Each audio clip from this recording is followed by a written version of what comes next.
শুধুমাত্র আল্লাহ হাজির নাজির, শুধুমাত্র আল্লাহ গায়েব জানেন। এ বিষয় নিয়ে আজকে আমরা কোরআন ও হাদিস থেকে দলিল পেশ করব, প্রমাণ পেশ করব ইনশাআল্লাহ। আল্লাহ পাক রব্বুল আলামিন কোরআনে হাকিমের ভিতরে তিনি যে একমাত্র তিনি গায়েব জানেন এ সম্পর্কে অনেক আয়াত রয়েছে। যেহেতু বর্তমান জামানায় বিশ্বনবী মুহাম্মদ সাল্লাল্লাহু আলাইহি ওয়াসাল্লামকে গায়েব জাননেওয়ালা বিশ্বাস করা হয়, বিশ্বনবীকে হাজির নাজির বিশ্বাস করা হয়। এই জন্য আগে আমরা বিশ্বনবীকে নিয়ে পর্যালোচনা করব। মুহাম্মদ সাল্লাল্লাহু আলাইহি ওয়াসাল্লাম যে গায়েব জানেন না গো, মুসান্নাফে আব্দুল রাজ্জাকে আব্দুল্লাহ ইবনে মাসউদ রাদিয়াল্লাহু তাআলা আনহু থেকে হাদিস রয়েছে। তিনি বলেন আল্লাহর রাসূল সাল্লাল্লাহু আলাইহি ওয়াসাল্লাম বলেছেন, আল্লাহর অনেক ফেরেশতা পৃথিবীর আনাচে কানাচে বেড়াইতে থাকে, বিচরণ করতে থাকে। রাসূলের শানে যখন দরুদ পড়া হয়, এগুলো নিয়ে মুহাম্মদ সাল্লাল্লাহু আলাইহি ওয়াসাল্লামের রওজা মুবারকে পৌঁছানো হয়। এই হাদিস দ্বারা প্রমাণ আল্লাহর রাসূল সাল্লাল্লাহু আলাইহি ওয়াসাল্লাম হাজির নাজির নয়, আলিমুল গায়ব নয়। যার জন্যই তো যে জন্যই তো ফেরেশতারা তার নিকটে দরুদ পৌঁছায় দেয়, যেই কারণেই তো রাসূল সাল্লাল্লাহু আলাইহি ওয়াসাল্লামের নিকটে ফেরেশতারা দরুদ পৌঁছায় দেয়। হযরত সাঈদ রাদিয়াল্লাহু তাআলা আনহু থেকে হাদিস রয়েছে। সাঈদ রাদিয়াল্লাহু তাআলা আনহু তিনি বলেন, আল্লাহর রাসূল সাল্লাল্লাহু আলাইহি ওয়াসাল্লাম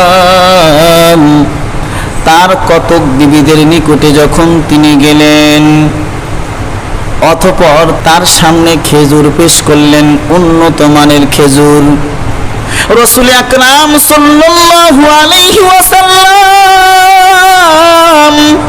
তিনি তার বিবিদেরকে বললেন, এত উন্নত মানের খেজুর তো আমার বাড়িতে ছিল না, তোমরা উন্নত মানের খেজুর কোথায় থেকে পাইলা? আল্লাহর রাসূল সাল্লাল্লাহু আলাইহি ওয়াসাল্লামের বিবিগণ বললেন, আমরা 200 নিম্নমানের খেজুরের মাধ্যমে 200 নিম্নমানের খেজুরের মাধ্যমে উন্নত মানের 100 খেজুর নিয়েছি। এই হাদিস দ্বারাও প্রমাণ আল্লাহর রাসূল সাল্লাল্লাহু আলাইহি ওয়াসাল্লাম গায়েব জানেন না, হাজির নাজিরও না। যদি তিনি হাজির নাজির হইতেন অবশ্যই তিনি খেজুর কিভাবে কি হইল, উন্নত মানের খেজুর পাইলেন, অবশ্যই তিনি জানতেন। এই হাদিস দ্বারাও প্রমাণ আল্লাহর রাসূল সাল্লাল্লাহু আলাইহি ওয়াসাল্লাম গায়েব জানেন না, হাজির নাজির নয়। মুসলমান আল্লাহর গোলাম,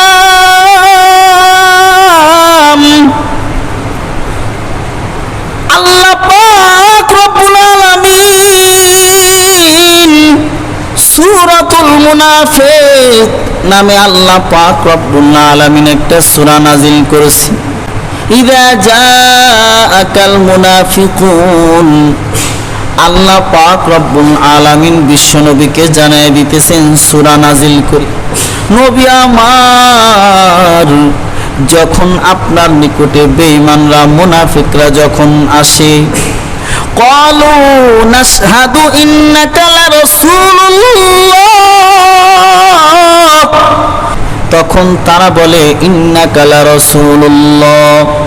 অন্তরে মুনাফিকি, অন্তরে অন্তরে নিফাক, অন্তরে কুফরি, কিন্তু মুখে মুখে বলে ইন্নাকা লারাসূলুল্লাহ। মুহাম্মদ সাল্লাল্লাহু আলাইহি ওয়াসাল্লাম আপনি অন্তরের খবর জানেন না, আপনি অন্তর্যামী নয়, আপনি গায়েব জানেন না, এজন্য আমি আল্লাহ জানি। আমি আল্লাহ অন্তর্যামী, ইয়ালামু খাইনাতাল আয়ুনি ওয়া মা তুখফিস সুদূর, ওয়াল্লাহু ইয়ালামু ইন্নাকা লারাসূলুহু। আমি আল্লাহ জানি, আমি আল্লাহ অন্তরের খবর জানি, অদৃশ্যের খবর জানি। একমাত্র আমি আল্লাহ হাজির নাজির, একমাত্র আমি আল্লাহ গায়েব জানি। আপনি নবী হাজির নাজির নয়, আপনি নবী গায়েব জানেন না। এজন্য আমি আল্লাহ আপনাকে জানিয়ে দিতেছি, আল্লাহু ইয়ালামু ইন্নাকা লারাসূলুল্লাহ। আমি জানি আপনি আল্লাহর রাসূল। আল্লাহু ইয়াশহাদু ইন্নাল মুনাফিকিনা লাকাযিবুন। আল্লাহু আকবার বলেন। আল্লাহ পাক রব্বুল আলামিন বলতেছেন, আমি আল্লাহ সাক্ষী, ইন্নাল মুনাফিকিনা লাকাযিবুন। নবী আমার, মুনাফিকরা অন্তরে কুফরি আছে, কুফরি আছে। আপনাকে যারা মুনাফিকরা আপনার কাছে এসে বলে আপনি আল্লাহর রাসূল, মূলত ওরা মুখে মুখে বলে, অন্তরে তারা বিশ্বাস স্থাপন করে না। তারা কাযিব, তারা মিথ্যাবাদী। আমি আল্লাহ সাক্ষী, আমি আল্লাহ সাক্ষী, আপনি নবী জানেন না, আমি আল্লাহ কোরআন নাজিল করে আপনাকে জানায় দিলাম। কোরআনের সূরাতুল মুনাফিকুন দ্বারা প্রমাণ, আল্লাহর রাসূল সাল্লাল্লাহু আলাইহি ওয়াসাল্লাম আলিমুল গায়ব নয়, আল্লাহর রাসূল সাল্লাল্লাহু আলাইহি ওয়াসাল্লাম হাজির নাজির নয়। আল্লাহ পাক রব্বুল আলামিন সূরাতুল কাহফ সত্য নবী প্রমাণ করার জন্য ইহুদিরা বিশ্বনবী মুহাম্মদ সাল্লাল্লাহু আলাইহি ওয়াসাল্লামকে বলতেছেন, নবী আমার, আপনি যদি সত্য নবী হন, আপনাকে আমরা 3টা প্রশ্ন করব। 3টা প্রশ্নের উত্তর দিতে পারলে বুঝবো আপনি সত্যিকার নবী ও রাসূল। 1 নাম্বার প্রশ্ন, রূহ কি জিনিস? রূহ সম্পর্কে আমাদেরকে আপনি জানিয়ে দেন। আসহাবে কাহাফের ঘটনা আমাদেরকে আমাদের নিকটে বর্ণনা করেন। বাদশা জুলকারনাইনের ঘটনা বর্ণনা করেন গো। নবী আমার বললেন, গদান, আগামীকাল আসবা, আগামীকাল আমি তোমাদেরকে রূহ সম্পর্কে, আসহাবে কাহাফের ঘটনা, জুলকারনাইনের ঘটনা বর্ণনা করব।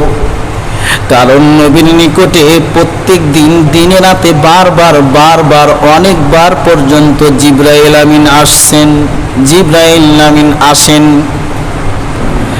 মুহাম্মদ সাল্লাল্লাহু আলাইহি ওয়াসাল্লাম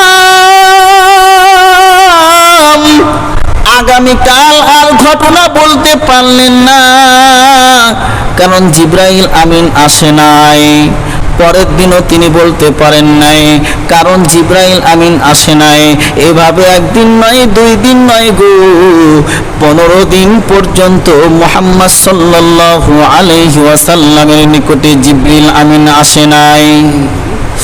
মক্কার অলিতে গলিতে বিশ্বনবী মুহাম্মদ সাল্লাল্লাহু আলাইহি ওয়াসাল্লামকে কাযিব বলা হচ্ছে, বিশ্বনবী মুহাম্মদ সাল্লাল্লাহু আলাইহি ওয়াসাল্লামকে ভণ্ড নবী বলা হচ্ছে। মুহাম্মদ সাল্লাল্লাহু আলাইহি ওয়াসাল্লামকে বলা হচ্ছে, মুহাম্মদ সাল্লাল্লাহু আলাইহি ওয়াসাল্লাম মূর্তির বিরোধিতা করার কারণে মূর্তির লানত পড়েছে, মূর্তির যারা পূজা করে তাদের লানত পড়েছে মুহাম্মদ সাল্লাল্লাহু আলাইহি ওয়াসাল্লামের উপর। এই ঘটনা থেকে প্রমাণ, মুহাম্মদ সাল্লাল্লাহু আলাইহি ওয়াসাল্লাম যদি গায়েব জানতেন, তিনি যদি হাজির নাজির হইতেন, তিনি যদি হাজির নাজির তিনি হইতেন, অবশ্যই আসহাবে কাহফের ঘটনা তখনই বলে দিতেন। অবশ্যই তিনি যুলকারনাইনের ঘটনা বলে দিতেন। অবশ্যই রূহ সম্পর্কে তিনি জানিয়ে দিতেন। এই ঘটনাও প্রমাণ মুহাম্মদ সাল্লাল্লাহু আলাইহি ওয়াসাল্লাম আলিমুল গায়ব নয়, হাজির নাজির নয়। একমাত্র হাজির নাজির যিনি, তিনি হলেন আমার আল্লাহ। সব জায়গায় যিনি হাজির নাজির, তিনি হলেন আল্লাহ। আলিমুল গায়ব একমাত্র আল্লাহ। মুহাম্মদ সাল্লাল্লাহু আলাইহি ওয়াসাল্লাম যদি হাজির নাজির হইতেন গো, মুহাম্মদ সাল্লাল্লাহু আলাইহি ওয়াসাল্লাম যদি গায়েব জানতেন, বিশ্বনবী উহুদের ময়দানে গিয়ে কখনো রক্ত ঝরাইতেন না। সাহাবায়ে কেরাম মারা যাইতেন, কখনোই বিশ্বনবী উহুদের যুদ্ধে যাইতেন না। বিশ্বনবী যদি গায়েব জানতেন, বিশ্বনবীর যদি আলিমুল গায়ব হইতেন, বিশ্বনবীর যদি সব জায়গায় হাজির নাজির হইতেন, বিশ্বনবী তাইফের ময়দানে গিয়ে রক্ত ঝরাইতেন না, রক্ত ঝরাইতেন। বিশ্বনবী মুহাম্মদ সাল্লাল্লাহু আলাইহি ওয়াসাল্লাম যদি হাজির নাজির হইতেন গো, আল্লাহর মতো আলিমুল গায়ব হইতেন। বিভিন্ন রাষ্ট্রের বিভিন্ন সংবাদ আল্লাহর রাসূল চিঠির মাধ্যমে আদান প্রদান করেছেন। বিভিন্ন বিষয়ে চিঠির মাধ্যমে জানছেন, জানাইছেন। নবী যদি হাজির নাজির হইতেন, আলিমুল গায়ব হইতেন, আলিমুল গায়ব হইতেন, কখনোই তিনি চিঠির মাধ্যমে আদান প্রদান করে বিভিন্ন বিষয় সম্পর্কে জানতেন না, জানাইতেন না। মুসলমান আল্লাহর গোলাম, কোরআনের ভিতরে আল্লাহ পাক রব্বুল আলামিন বলেন, মা ইয়ানতিকু আনিল হাওয়া, নবী মন চাই জিন্দেগি মতে কথা বলেন না। ইন হুয়া ইল্লা ওয়াহয়ু ইউহা, নবী যা কিছু বলেছেন, যা কিছু করেছেন আল্লাহ থেকে করেছেন। তিনি আলিমুল গায়ব নয়। আল্লাহ পাক রব্বুল আলামিন বিশ্বনবী যে গায়েব জানেন না, শুধু বিশ্বনবী নয়, কোন সৃষ্টিকুলের ভিতরে আল্লাহ ব্যতীত কোন সৃষ্টিকুল আল্লাহর মতো আলিমুল গায়ব নয়। বরং আল্লাহ যাকে যতটুকু গায়েব জানাইছেন ততটুকুই জানেন। আল্লাহ সূরাতুল আনকাবুতের ভিতরে বলেছেন, আল্লাহ পাক রব্বুল আলামিন হাফিজি কোরআনে 20 নম্বর পারা 1 নম্বর পৃষ্ঠায় বলেন, কুল লা ইয়ালামু মান ফিস সামাওয়াতি ওয়াল আরদিল গায়বা ইল্লাল্লাহ। নবী আপনি বলে দেন, আসমান জমিনের ভিতরে কেউ গায়েব জানে না, একমাত্র গায়েব জাননেওয়ালা আমি আল্লাহ। আমি আল্লাহ একমাত্র আলিমুল গায়ব। আপনি নবীও আলিমুল গায়ব নয়, কোন ফেরেশতাও আলিমুল গায়ব নয়, কোন জিনও আলিমুল গায়ব নয়। আমি আল্লাহ ব্যতীত কোন সৃষ্টি আলিমুল গায়ব নয়, কোন সৃষ্টি আমি আল্লাহর মতো হাজির নাজির নয়। মুসলমান আল্লাহর গোলাম, আল্লাহ পাক রব্বুল আলামিন সূরাতুল আনআমের ভিতরে বলেছেন, ওয়া ইনদাহু মাফাতিহুল গায়ব, গায়েবের চাবিকাঠি আমি আল্লাহর হাতে গো, লা ইয়ালামুহা, কেউ গায়েব জানে না, কেউ আমি আল্লাহর মতো সব জায়গায় হাজির নাজির নয়। সূরাতুল লুকমানের ভিতরে আল্লাহ পাক রব্বুল আলামিন বলেছেন, ইন্নাল্লাহা ইনদাহু ইলমুস সাআহ। বুখারী শরীফে সূরাতুল লুকমান উপলক্ষ করে একটি হাদিস রয়েছে। 5টি বিষয়ের গায়েব একমাত্র আল্লাহ জানেন। ও ইন্নাল্লাহা ইনদাহু ইলমুস সাআহ, কিয়ামত কবে সংঘটিত হবে কেউ জানে না, কেউ জানে না, শুধু আল্লাহ জানেন। ওয়া ইউনাজ্জিলুল গায়স, বৃষ্টি কখন হবে, কোন সময় হবে আল্লাহ জানেন। ওয়া ইয়ালামু মা ফিল আরহাম,